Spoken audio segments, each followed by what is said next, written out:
Hi everyone. In this video, we're going to perform and interpret results of a hypothesis test using a calculator.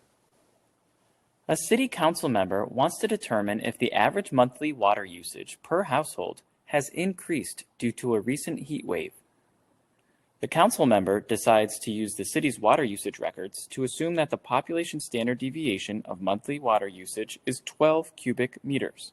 The average monthly water usage last year was 150 cubic meters. The monthly usage of 10 randomly selected households is provided.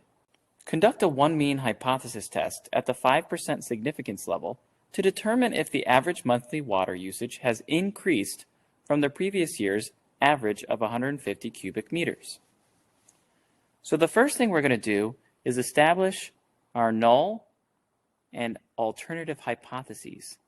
The null hypothesis is always the status quo. We assume that nothing has changed. So in this case, the mean would remain 150 cubic meters.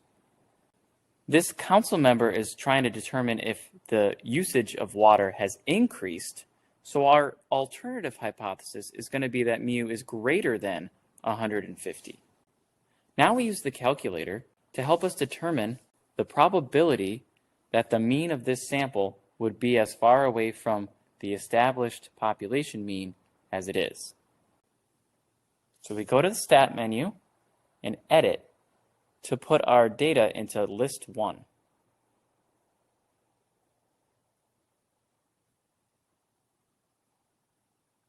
So I'm just typing my data in here.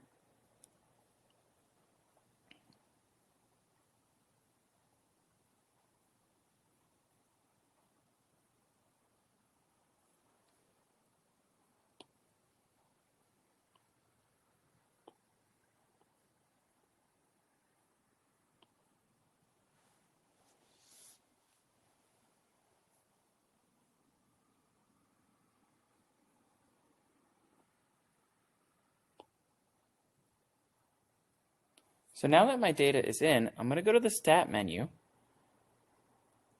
and I'm going to go to tests and I'm going to choose a z-test. We have the original data, so we're going to choose data.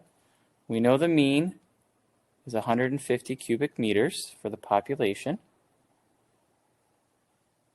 We also know the standard deviation is 12 cubic meters.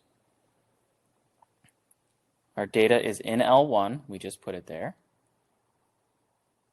And here we're trying to decide whether the sample has increased, so the mean has increased. So we're going to choose the greater than, and we hit calculate.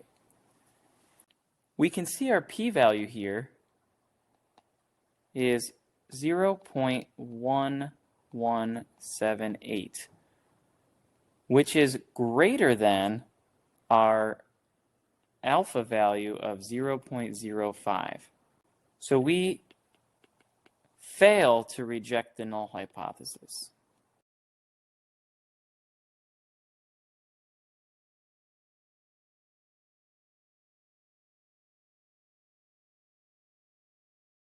Another way to say this is we do not have sufficient evidence to support the claim that the monthly water usage has increased due to a heat wave. Hope this was helpful, and I'll see you in the next video.